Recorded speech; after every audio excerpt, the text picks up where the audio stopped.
बोलिए भारत माता की, भारत माता की, सलकनपुर वाली मैया की, नर्मदा मैया की, सभा में आई बहनों और भाइयों की और मेरे भांजे और भांजियों की।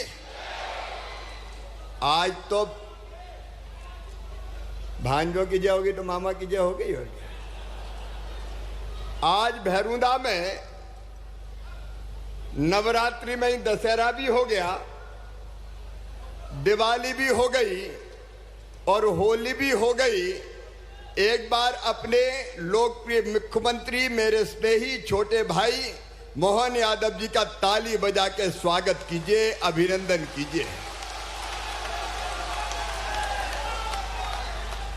सब लाडली बहनाओं को दोनों हाथ जोड़ के शीश झुका के प्रणाम करता हूं। मेरी बहनों, मेरे भाइयों, बेटे बेटियों, आप सबका स्नेह और आशीर्वाद प्राप्त हुआ और प्रधानमंत्री जी की कृपा से, उनके आशीर्वाद से अब मैं ग्रामीण विकास और कृषि मंत्री के रूप में काम कर रहा हूं। मेरे मन में आया एक बहुत महत्वपूर्ण मामला।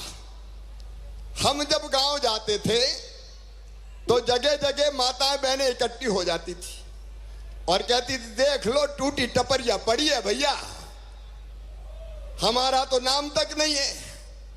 और जब सूची में नाम नहीं होता था तो हम लोग विवश हो जाते थे, मजबूर हो जाते थे। प्रधानमंत्री जी का आशीर्वाद मिला। आज हमारे सचिव देवेश जी भी आए, हमारे सचिव शैलेश जी, जरा इनका भी स्वागत करो। ये सचिव है ग्रामीण विकास विभाग के, भारत सरकार से आए, मेरे साथ कर रहे सभी अधिकारी साथीगण, राज्य सरकार के सभी अधिकारीगण।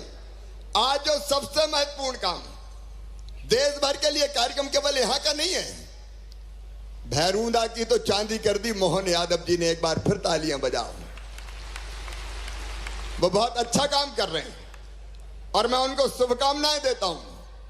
कोई गलत फहमी में ना रहे, मेरी शुभकामनाएं भी और बड़े भाई होने के नाते आशीर्वाद भी। मध्य प्रदेश को प्रगति और विकास के पथ पर ले जाओ मोहन। प्रधानमंत्री जी का आशीर्वाद तो है ही, मेरा आशीर्वाद और स्नेह सदैव आपके साथ रहेगा। एक बार फिर तालियां बजाओ जोर। मेरे बहनों और भाइयों, आज अनेकों काम शुरू हुए हैं, लेकिन सबसे महत्वपूर्ण काम है मेरी बहनों, पूरे देश में वो बहनें वो भाई जो कच्चे मकानों में रहते हैं, जिनके पास, जिनके नाम ही सूची में नहीं थे, कच्चा घर था। आज से सर्वे शुरू होगा फिर से। 2018 की सूची में भी जिनका नाम छूट गया था, अब फिर से जिनके कच्चे मकान हैं उनको पक्के मकान बनाने की सूची में नाम जोड़ा जाएगा। बोलो, जोड़ना चाहिए कि नहीं? अरे जोर से बोलो, जोड़ना चाहिए कि नहीं? प्रधानमंत्री जी के लिए भी एक बार ताली बजाओ। मोहन जी ताली सबके लिए बजवाते हैं। आज से सर्वे शुरू हो रहा है और यहाँ प्रहलाद जी हमारे बैठे, वो कह रहे थे कि सीमा होनी चाहिए। वो 3 महीने की बात कह रहे थे, लेकिन मैंने शैलेश से बात की तो शैलेश ने कहा साहब 5-6 महीने तो लग जाते हैं, पूरे देश का मामला है, तो 6 महीने के अंदर सर्वे पूरा कर लिया जाएगा और जो छूट गए हैं पक्के मकानों से, उनका नाम भी पक्के मकान की सूची में मेरी बहनों आ जाएगा, ताकि कोई बहन वंचित ना रहे। कोई, तुम बैठे रहो, खड़ा तो मैं हूं ना भी, कोई बहन और भाई वंचित ना रहे। और केवल इतना नहीं, 4 चीजें इसमें हमने की है, वो मैं आपको बताना चाहता हूं। नंबर 1, पहले जिसके पास फोन होता था उसका नाम कट जाता था, किसका नाम नहीं आ सकता, इसके पास तो फोन है। अब भैया फोन भी हो तो उसका नाम प्रधानमंत्री आवास योजना में जोड़ा जाएगा। बताओ, बिना फोन का कोई है क्या? जोर से बताओ, कोई है क्या? अब सबके पास फोन है तो फोन वाले का नाम भी जोड़ो।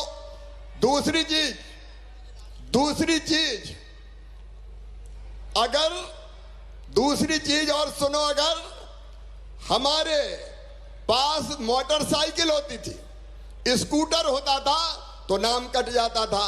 अब बताओ, बिना मोटरसाइकिल स्कूटर के कोई है क्या? अरे जोर से बोलो ना, है क्या? अब कोई नहीं है, और इसलिए मोटरसाइकिल स्कूटर वालों का नाम भी जोड़ा जाएगा। अब इधर हमारी दीदियां बैठी हैं। प्रधानमंत्री जी ने संकल्प लिया कि सब दीदियों को लखपति दीदी बनाना है। बनाना है कि नहीं? बहनों भातक बताओ, बनाना है कि नहीं? कोई गरीब रहना चाहता है क्या? अरे लाडली बहना नहीं, लमोहन कह रहे थे अभी, लाडली बहना मध्य प्रदेश में तो बन गई, अब देश के हर राज्य में लाडली बहना बना रहे हैं। कोई राज्य नहीं बचेगा। मध्य प्रदेश ने सब राज्यों का बहनों का भला कर दिया। अब लाडली बहना तो चलेगी, मोहन जी भी चला रहे हैं, लेकिन लाडली बहना के साथ साथ अब लखपति दीदी बनाने का अभियान चलेगा। बताओ कोई तो लखपति दीदी के लिए भी भारत सरकार निरंतर प्रधानमंत्री जी के नेतृत्व में काम कर रही है। लखपति दीदी का मतलब है हर एक बहन की आमदनी हर महीना 10,000 रुपया से ज्यादा होनी चाहिए। होनी चाहिए कि नहीं? जोर से बोलो, होनी चाहिए कि नहीं? तो लखपति दीदी के अभियान के लिए भी अभी 100 करोड़ रुपया डाला गया है खाते में। साथियों को होली की हार्दिक शुभकामनाएं। साथियों, मैं बताना चाहता हूं कि अभी जो हमारे प्रदेश का बजट पास हुआ है, जो कि कल 12 मार्च 2024 को पास हुआ है, इसके अंदर बहनों के लिए काफ़ी सारी योजनाओं की घोषणा की गई है, जिसके अंदर बहनों को 35% आरक्षण, साथ ही साथ उनको नौकरियों में फ़ायदा दिया जाएगा। वहीं मैं बताना चाहता हूं किसानों को 5 रुपये के अंदर बिजली का कनेक्शन दिया जाएगा। लाडली बहन आवास योजना को लेकर के भी उसके अंदर घोषणा की गई। वहीं मैं बताना चाहता हूं प्रधानमंत्री आवास योजना के तहत अभी प्रदेश की लगभग 8 लाख से अधिक महिलाओं को इसके अंदर पक्के मकान दिए जाएंगे, जिसकी सूची दोबारा तैयार की जा रही है और इसका अगला चरण जल्दी स्टार्ट किया जाएगा, जिसके अंदर जिन लोगों ने अभी तक फॉर्म अप्लाई नहीं किए वो फॉर्म अप्लाई कर सकते हैं। वहीं सोलर ऊर्जा को लेकर के भी सोलर पैनल लगाए जाएंगे, जिससे कि किसानों को बिजली के बिल से झंझट से समाप्ति मिल सके। साथ ही साथ मैं बताना चाहता हूँ विद्यार्थियों को फ्री कोचिंग दी जाएगी, जिसके अंदर मेडिकल इंजीनियरिंग जैसी पढ़ाई की जाएगी। मैं बताना चाहता हूँ पर्यटन उद्योग को बढ़ावा देने के लिए पर्यटन को नए जो हमारे मंदिर हैं उनको डेवलपमेंट किया जाएगा, जिससे कि उनको काफ़ी अच्छा लाभ मिल सके। मैं बताना चाहता हूँ कि लाडली बहन आवास योजना को लेकर के भी इसका बजट अभी केंद्र सरकार को उसकी फाइल भेज दी है और जल्द ही आशा है कि इस महीने के अंदर तक उसका बजट हमारे बहनों के खाते के अंदर डीबीटी के माध्यम से आ जाएगा और इसका नया चरण भी जल्दी स्टार्ट किया जाएगा। साथियों, अगर आप हमारी इस तरह से हमारी मध्य प्रदेश में कहाँ से ये खबर देख रहे हैं, कौन से गांव जिले से हैं और आपको कौन सी योजना का लाभ नहीं मिल रहा है, वो तमाम जानकारियां आप हमसे पूछ सकते हैं, जान सकते हैं। तो उसके लिए कमेंट के अंदर आप अपना गांव, अपना नाम, अपना पता ज़रूर बताएं, जिससे कि हम आपकी समस्या का समाधान कर सकें।